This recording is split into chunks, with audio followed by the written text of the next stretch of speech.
ser bem objetivo, né, eu senti de fazer aqui essa gravação, esse vídeo, resumindo a questão, né? Hoje nós estamos vivendo uma falta de conhecimento, ausência de conhecimento. Nós temos tido muitas informações, mas temos tido muito pouco conhecimento, especialmente sobre as Escrituras.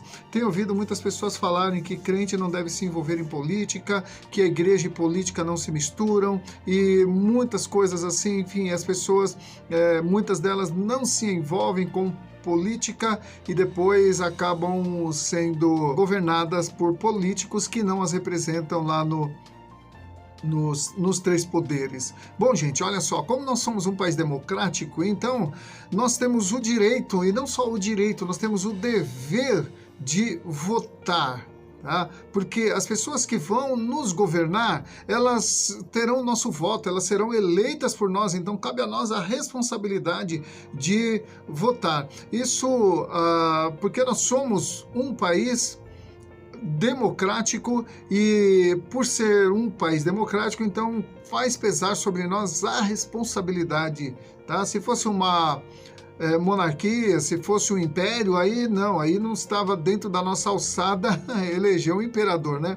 Ou eleger um rei, mas um presidente num país democrático, então nós temos que ir às urnas e dar o nosso voto, ou naquele ou nesse candidato. O papel da igreja, amados, como luz do mundo e sal da terra, é o de se envolver no sentido de contribuir para que o nosso país seja melhor governado. E hoje, mais especificamente falando, nós estamos polarizados aí, a política está polarizada entre direita e esquerda. Mas eu quero dizer para você que não é só questão de ser de direita e ser de esquerda, mas os valores que essas vertentes políticas representam. Por exemplo, a direita, o que ela representa, quais são as pautas de um governo de direita, um governo de esquerda, o que ele representa, quais são as pautas de um governo de esquerda, porque quando você for às urnas, você vai ter que optar por um. Agora, pior do que optar por um ou por outro, ou pior do que votar errado, é se omitir.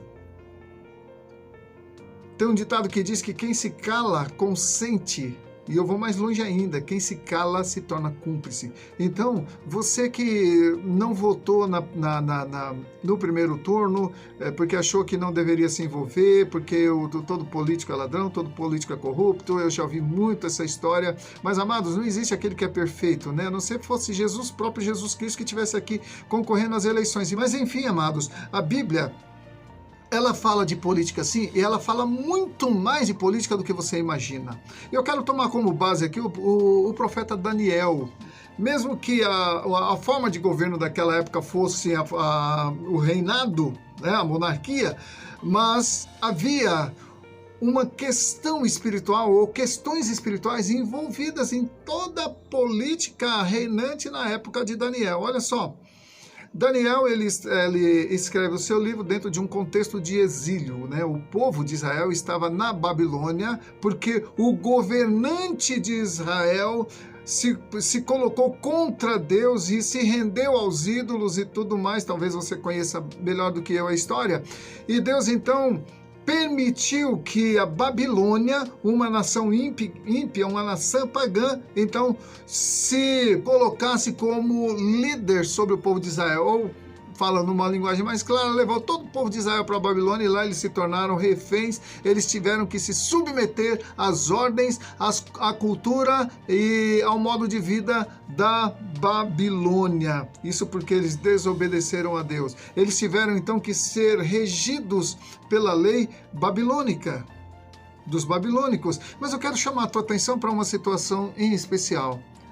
Diz a palavra que o rei Nabucodonosor, certa vez, ele mandou fazer uma estátua totalmente de ouro e com 30 metros de altura por 6 metros de largura, se eu não me engano.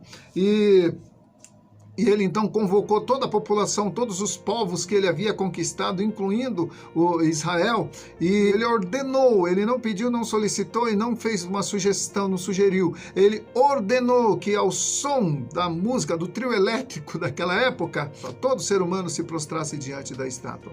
Quando Israel estava na sua terra em Israel, eles tinham liberdade de adorar a Deus ou não, mas agora eles estavam condicionados a obedecer o decreto do rei. E aí o rei disse o seguinte: todo aquele que não se prostrar diante da estátua será lançado na fornalha de fogo ardente.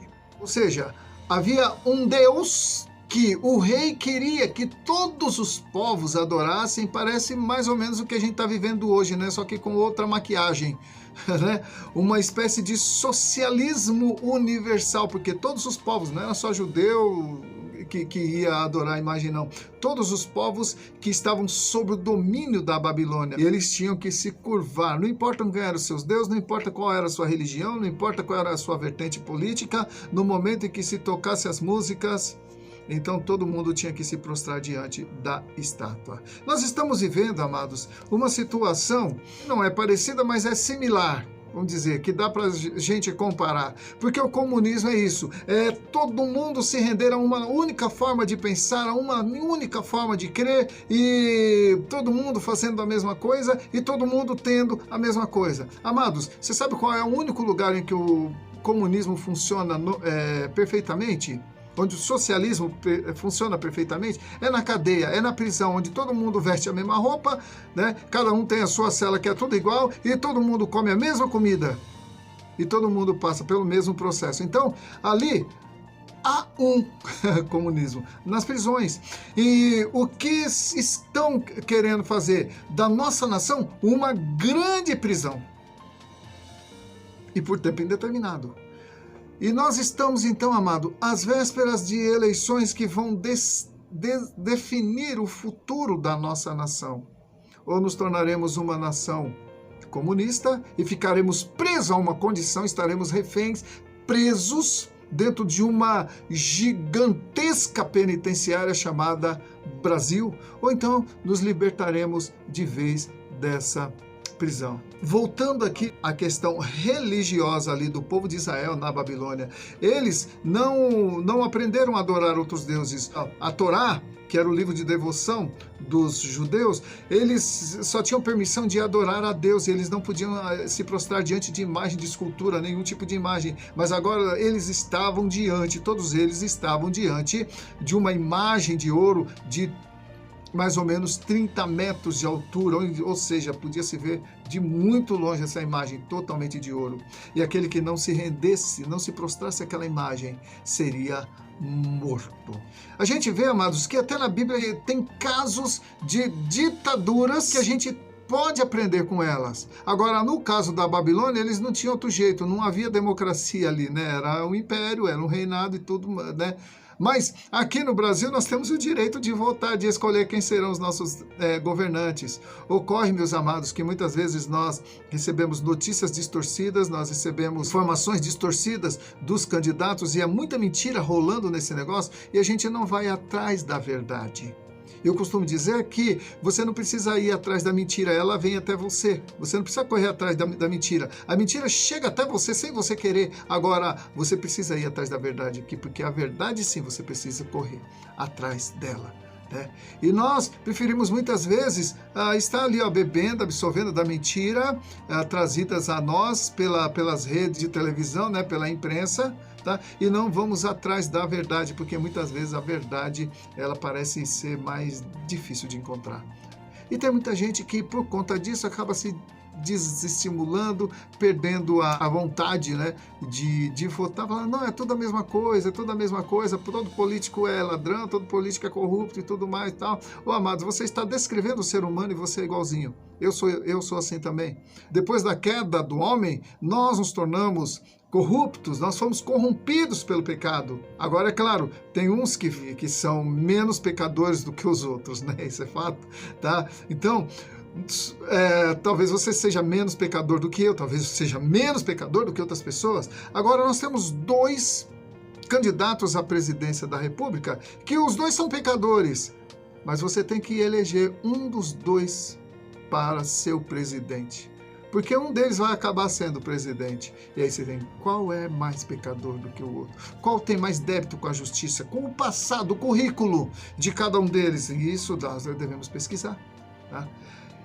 Para que a gente não esteja na mesma condição do povo de Israel lá na Babilônia, que eles tiveram que se prostrar diante de um rei que eles não conheciam, diante de um Deus que eles não tinham autorização para adorar. Mas se eles não adorassem, não se prostrassem, seriam lançados na fornalha de fogo.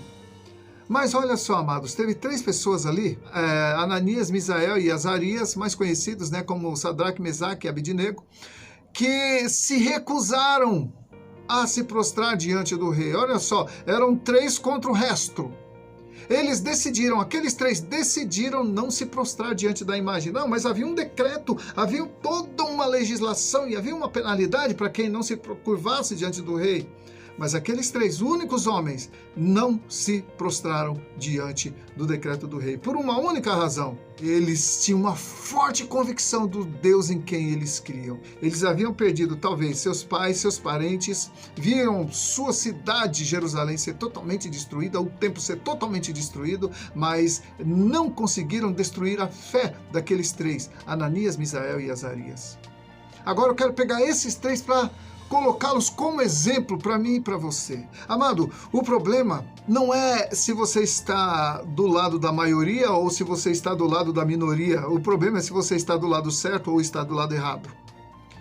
E às vezes a gente vê, é motivado pelas pesquisas, o importante é quem está certo e quem está errado. Esse sim deve ser o seu candidato. Agora, nós não somos bobos, nós não somos bestas, e eu estou falando com pessoas esclarecidas, suponho, e que conhecem o passado das pessoas que estarão te representando. E você já viu os 2 tipos de reinados, né? De um e de outro. Não vou citar os nomes aqui, mas você sabe do que eu estou falando. Os 2 já foram presidentes. Um está ainda sendo presidente, o outro já foi presidente. Qual o legado que eles deixaram? E os 2 estão concorrendo à presidência. Não é pelo número de eleitores que a pessoa tem, mas os valores que ela defende. Esse é o ponto.